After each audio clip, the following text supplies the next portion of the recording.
Hello, my dear students. Last time we discussed exercise 2.7 question number 8। हमने last video में question number 8 तक solve किया था। आज हम क्वेश्चन नंबर 9 से स्टार्ट करेंगे। तो open your book, page number 46, exercise 2.7। Look at question number 9। Question number 9 is here. Subtract. First question, the sum of 3/2 and 4/2 from -1/4। तो हम फर्स्ट क्वेश्चन सोल्व करते हैं। इसमें क्या है, सब्ट्रैक्ट करना है किसको, सम ऑफ 3/2 एंड 4/2, मतलब 3/2 और 4/2 का जो सम आएगा, जो इन दोनों का सम है, फ्रॉम -1/4। तो फ्रॉम के बाद जो आता है उसको हम पहले लिखते हैं। ये हम पहले 6 क्लास में आपको समझा चुके हैं। तो फ्रॉम के बाद वाला पहले आएगा और उसके आगे वाला है जो सब्ट्रैक्ट करना है वो बाद में आएगा। तो क्वेश्चन नंबर 1 सॉल्व करते हैं। तो सबसे पहले हम यहाँ पे फ्रॉम के बाद वाला क्या है, -1/4। तो -1/4 को हमने आगे लिखा माइनस सिंबल, क्योंकि सब्ट्रैक्ट वाला क्वेश्चन है। और सम को सब्ट्रैक्ट करना है, सम of both the number, so we subtract the in bracket sum, we write the sum 3/2 plus 4/2, so we solve the sum। तो 2 इज सेम, यहाँ पे 2 डिनोमिनेटर सेम है तो हम 1 टाइम राइट करेंगे, एलसीएम 2 आ गया। फिर 2 से 2 को डिवाइड करें 1 टाइम, 1 का इंटू 3 में तो 3, प्लस 2 से 2 को डिवाइड किया 1 टाइम, 1 का इंटू 4 में तो 4। तो यहाँ पे -1/4 माइनस 3 प्लस 4/2 आया। फिर 3 और 4 को प्लस करें तो 7/2 और ब्रैकेट को ओपन कर लिया। अब यहाँ पे -1/4 और -7/2 का जो एलसीएम है, डिनोमिनेटर नॉट सेम, तो यहाँ पे एलसीएम लेंगे तो एलसीएम आएगा 4। ओके, तो 4 से 4 को डिवाइड किया 1 टाइम, 1 का इंटू ऊपर वाले 1 में किया तो -1 में 1 का इंटू तो -1। फिर माइनस का माइनस सिंबल पुट करेंगे। 2 का डिवाइड 4 में किया तो 2 टाइम, और उस 2 का इंटू होगा ऊपर वाले 7 में तो 14। So both the number are negative, so 8, दोनों को 8 करेंगे, माइनस माइनस प्लस होता है तो ये 15 हो जाएगा। और ग्रेटर नंबर माइनस का है तो -15/4। सो इस आंसर का जो, इस क्वेश्चन का जो आंसर आया है वो है -15/4। तो हमारा फर्स्ट क्वेश्चन कंप्लीट हो गया। सेकेंड क्वेश्चन देखते हैं हम, 9th का second question. The sum of -1/2 and -3/4 from the sum of -3/2 and 5/2। तो यहाँ पे हमें आगे वाले का सम माइनस करना है उसके बाद वाले से, मतलब बाद वाला सम आगे लिखेंगे फिर ये आगे वाला सम लिखेंगे। तो ये वाला क्वेश्चन 10 जैसा है, तो हम एक क्वेश्चन सॉल्व करते हैं। 10 वाला हम करवा रहे हैं क्योंकि यहाँ पे माइनस डिनोमिनेटर है, तो ये वाला क्वेश्चन मैं करवा रहा हूँ आपको 10 वाला। तो आपको 9th का सेकंड होमवर्क में करना है। दोनों सिमिलर क्वेश्चन है, कोई प्रॉब्लम नहीं है। इसमें भी सम को सम से माइनस करना है, उसमें भी सम को सम से माइनस करना है। तो question number 10 is here. Subtract the sum of -3/10 and 5/8 from the sum of 4/15 and 2/-5। Okay, तो क्वेश्चन नंबर 10 इज हियर। तो यहाँ पे हम फ्रॉम के बाद वाली जो सम है, आप क्वेश्चन बुक में देख लेना, जो फ्रॉम के बाद लिखा है उनको हम पहले लिख रहे हैं। तो 4/15 प्लस, और ये माइनस का है तो हम इसको ब्रैकेट में लिखेंगे तो 2/-5 ब्रैकेट क्लोज। और एक सम है तो सम को हम कैपिटल ब्रैकेट में लिखेंगे, क्योंकि इन दोनों का जो आंसर आएगा उसमें से माइनस करेंगे तो इसको ब्रैकेट में लिखेंगे। फिर माइनस, क्योंकि हमें सब्ट्रैक्ट वाला क्वेश्चन है, माइनस। और किसको माइनस करना है, जो क्वेश्चन में आगे जो सम दिया था -3/10 प्लस 5/8। तो पहले हम सम फाइंड करेंगे। तो यहाँ पे हम जानते हैं कि डिनोमिनेटर माइनस में है तो ये प्लस बनाना पड़ेगा, तो माइनस वाले को हमें ऊपर ले जाना पड़ेगा, डिनोमिनेटर का माइनस ऊपर ले जाना पड़ेगा। तो 4/15 प्लस -2/5 हो गया, या डिनोमिनेटर प्लस हो गया, capital bracket minus, next bracket में -3/10 प्लस 5/8 कैपिटल ब्रैकेट को।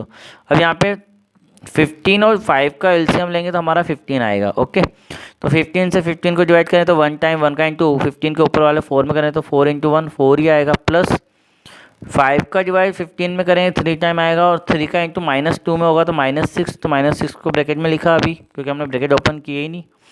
फिर कैपिटल ब्रैकेट क्लोज माइनस। अब यहाँ पर भी एलसीएम लेंगे तो एलसीएम हमारा आएगा 40।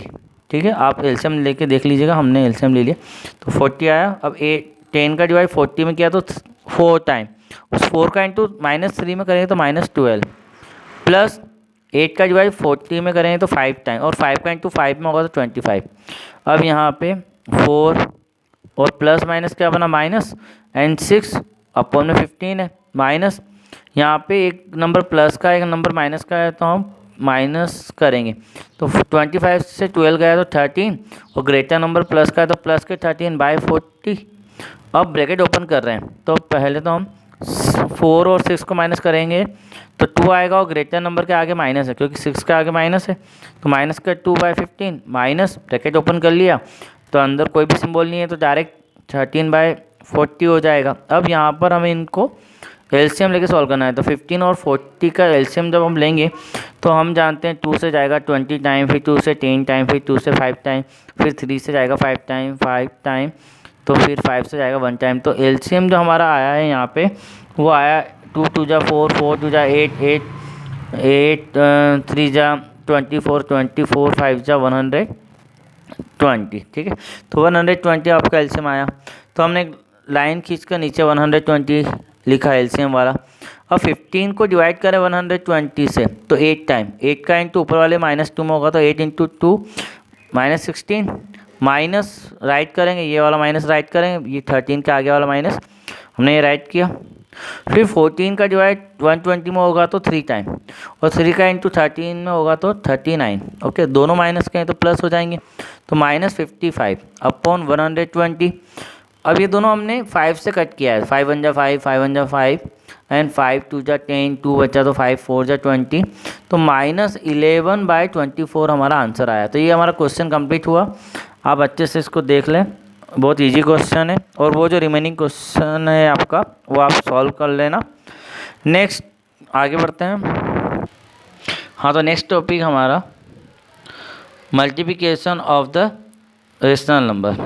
तो यहाँ पे मल्टीप्लाई कैसे करते हैं आपको पता है, मल्टीप्लाई हमने 6 में भी किया था कि ऊपर से ऊपर का मल्टीप्लाई करेंगे और नीचे से नीचे का, और कट हो रहे हैं तो कट कर सकते हैं, है ना, क्रॉस में भी कट कर सकते हैं और ऊपर से नीचे भी कट कर सकते हैं, लेकिन कट करके भी मल्टीप्लाई कर सकते हैं और बिना कट किए भी मल्टीप्लाई, जैसे कि न्यूमरेटर में न्यूमरेटर का मल्टीप्लाई हो जाएगा, डिनोमिनेटर में डिनोमिनेटर का मल्टीप्लाई हो जाएगा, और आप आसानी से मल्टीप्लाई का सवाल सॉल्व कर सकते हो। अगला topic, reciprocal of multiplicative inverse of the rational number. मतलब रेशनल नंबर का मल्टीप्लिकेटिव इन्वर्स से जब मल्टीप्लाई करते हैं तो क्या होता है, तो किसी भी नंबर का, जैसे हमने लिखा द रेसिप्रोकल ऑफ -5/8, तो रेसिप्रोकल हम किसका निकाल रहे हैं, -5/8 का निकाल रहे हैं, तो इसका रेसिप्रोकल का आंसर जो आएगा वो इसका उल्टा हो जाएगा। मतलब A/B अगर होता है तो उसका आंसर रेसिप्रोकल का आंसर हो जाएगा B/A, मतलब नीचे का ऊपर चला जाता है, ऊपर का नीचे आ जाता है, अपोजिट हो जाता है उसका।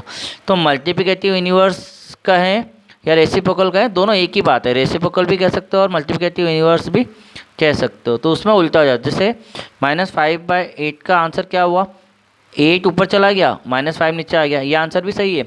R, या फिर आप माइनस को ऊपर ही रहने दो, माइनस को चेंज करने की ज़रूरत नहीं है, ये माइनस ऊपर ही रहा, केवल नंबर को ऊपर कर लो तो भी आपका आंसर सही है। अगर आप माइनस को भी ऊपर नीचे करते हो तो भी सही है, और बिना माइनस के नंबर को ऊपर नीचे करते हो तो भी सही है। तो ये दोनों आंसर पॉसिबल है, ठीक है। तो रेसिप्रोकल में A/B का हो जाएगा B/A, और रेसिप्रोकल कहते हैं या मल्टीप्लिकेटिव इन्वर्स कहते हैं, दोनों एक ही बात है। और जब भी रेशनल नंबर में मल्टीप्लिकेटिव इन्वर्स या रेसिप्रोकल का इंटू होता है तो ऑलवेज टाइम 1 आना चाहिए। मतलब जैसे 2 है तो 2 का रेसिप्रोकल क्या हुआ 1/2, तो 2 में 1/2 का मल्टीप्लाई हुआ तो आंसर क्या आएगा 1 आएगा, ठीक है। तो ये हमेशा ध्यान रखते हैं कि रेशनल नंबर और उसी नंबर का रेसिप्रोकल दोनों का मल्टीप्लाई होगा तो आंसर हमेशा 1 आता है, ठीक है। कुछ इंपॉर्टेंट फैक्ट हम देखते हैं। तो the reciprocal of the positive rational number is positive, मतलब पॉजिटिव वाले का रेशनल नंबर हमेशा पॉजिटिव आएगा। And the reciprocal of negative number is negative, negative rational number का रेसिप्रोकल नेगेटिव आएगा। सेकंड है there is no reciprocal which when multiply by 0, मतलब 0 में किसका मल्टीप्लाई करने के 1 आ जाए, तो हम जानते हैं 0 में किसी का भी मल्टीप्लाई करने पे 1 नहीं आ सकता, तो हम कह सकते हैं कि 0 हैज़ नो रेसिप्रोकल, तो 0 का रेसिप्रोकल नहीं होता है, ठीक है। थर्ड है रेसिप्रोकल ऑफ 1 इज 1, 1 का रेसिप्रोकल क्या होगा 1, क्योंकि 1/1 लिखेंगे तो भी 1 आएगा। और रेसिप्रोकल ऑफ -1 का रेसिप्रोकल भी क्या आएगा -1, तो 1 का 1 आता है, -1 का -1 आता है, ये भी आपको याद रखना है। तो ये दो नंबर ऐसे हैं जिनके अपने ऑन द रेसिप्रोकल होते हैं, ये खुद भी अपने ही रेसिप्रोकल होते हैं। फोर्थ वाला है the reciprocal of rational number is also called its multiplicative universe. Reciprocal को ही हम मल्टीप्लिकेटिव यूनिवर्स भी कहते हैं। ये हमारा 4 पॉइंट है। अब हम एक्सरसाइज की तरफ बढ़ते हैं। एक्सरसाइज 2.8। एक्सरसाइज 2.8 में फर्स्ट क्वेश्चन है एमसीक्यू। एमसीक्यू बहुत इजी है। जैसे रेसिप्रोकल ऑफ -1/3, तो 1/3 का रेसिप्रोकल क्या होगा, 3 को हम ऊपर ले जाएंगे, तो यहाँ पे क्या होगा, माइनस तो वही रहने दो, 3 को ऊपर ले गए, 1 को नीचे, तो -3 लिख सकते हैं क्योंकि नीचे का 1 का कोई मतलब नहीं है। तो इसका आंसर क्या हुआ, बी, मल्टीप्लिकेटिव यूनिवर्स ऑफ -7/11। तो मल्टीप्लिकेटिव यूनिवर्स भी क्या है, रेसिप्रोकल ही है, दोनों सेम चीज़ है, नाम अलग अलग है लेकिन तरीका एक है। तो माइनस ऊपर ही रखें और 7/11 को उल्टा लिखेंगे तो 11/7, तो इसका आंसर भी हो गया, -11/7। फिर product of rational number and reciprocal, हमने ये पढ़ा था कि रेशनल नंबर और उसी का प्रोडक्ट रेसिप्रोकल, रेशनल नंबर और रेसिप्रोकल का जो प्रोडक्ट करेंगे, मल्टीप्लाई करेंगे, तो आंसर हमेशा क्या आएगा, 1 आएगा। ये हो गया। सेकंड क्वेश्चन हमारा है right 2 rational number which are there on reciprocal. ऐसे 2 नंबर लिखो जिसका वही स्वयं रेसिप्रोकल हो। तो हम जानते हैं वो है हमारा 1 एंड -1। 1 और -1 का रेसिप्रोकल 1 और -1 ही आता है, 1 का 1 ही आएगा और -1 का -1 आता है। तो ये इजी क्वेश्चन था। थर्ड वाला which rational number is the multiplicative identity for the rational number. Multiplicative identity ये समझना है। मल्टीप्लिकेटिव यूनिवर्स तो क्या होता है, नंबर को उल्टा लिखा जाता है, लेकिन मल्टीप्लिकेटिव आइडेंटिटी ये यूनिवर्स नहीं है, ये आइडेंटिटी है। तो जब हम रेशनल नंबर में उसी का रेसिप्रोकल का मल्टीप्लाई करते हैं तो आंसर क्या आता है, 1 आता है, ये हमने देखा है। तो 1 जो है वो क्या आ रहा है, आंसर आ रहा है, तो 1 जो हुआ वो मल्टीप्लिकेटिव आइडेंटिटी है। ठीक है, तो हम लिखते हैं आंसर। तो सेकंड का आंसर हम लिख चुके हैं 1 एंड -1। थर्ड वाले में हम बता रहे थे कि मल्टीप्लिकेटिव आइडेंटिटी क्या है, 1, तो 1 is the multiplicative identity for rational numbers. Example 2/3 है, तो हम जानते हैं उसका रेसिप्रोकल क्या होगा, 3/2, और इनका मल्टीप्लाई करने पर हम जानते हैं 2 से 2 कैंसिल, 3 से 3 कैंसिल, तो आंसर क्या आया, 1। तो 1 आंसर आया नंबर और उसके रेसिप्रोकल के मल्टीप्लाई का, इसलिए 1 इज क्या है, मल्टीप्लिकेटिव आइडेंटिटी। ठीक है, ये हो गया हमारा। नेक्स्ट क्वेश्चन है क्वेश्चन नंबर 4, मल्टीप्लाई। तो मल्टीप्लाई वाले क्वेश्चन आपको 6 में भी करवा चुके हैं, तो आपको अच्छे से आते हैं। फिर भी हम 4th का फर्स्ट देख लेते हैं और सेकंड आप होमवर्क में कर लीजिएगा। 5th वाले क्वेश्चन को होमवर्क में कर लीजिएगा। 6 वाले क्वेश्चन भी आप कर सकते हो, और 6 के बाद 7 से हम नेक्स्ट वीडियो में डिस्कस करें, लेकिन 6 के भी एक आध क्वेश्चन हम बताएंगे आपको। लेकिन मुझे पता है आप 4, 5th और 6 आसानी से कर पाओगे, तो ये मैं आपको होमवर्क में दे रहा हूँ। ठीक है, 6 वाले क्वेश्चन भी हम एक आध नेक्स्ट वीडियो में डिस्कस करेंगे। तो कुल मिला के 4th और 5th के ऑल क्वेश्चन आपको होमवर्क में करना है। तो 4th का फर्स्ट क्वेश्चन देखते हैं। -3/7 बाय -5। -3/7 को -5 से मल्टीप्लाई करना है, तो -3/7 मल्टीप्लाई -5। अब हम जानते हैं कि ऊपर से नीचे माइनस से माइनस कैंसिल हो जाएगा, तो माइनस से माइनस क्या बना, प्लस, और 3 का ऊपर से इसका अपन में 1 ले सकते हैं। तो मल्टीप्लाई में क्या रूल है, न्यूमरेटर का न्यूमरेटर, डिनोमिनेटर से डिनोमिनेटर। तो 3 का -5 से तो -15, और 7 का 1 से तो 7, तो -15/7 इज आंसर। तो मल्टीप्लाई बहुत इजी है, आप लोग कर सकते हैं। Thank you very much.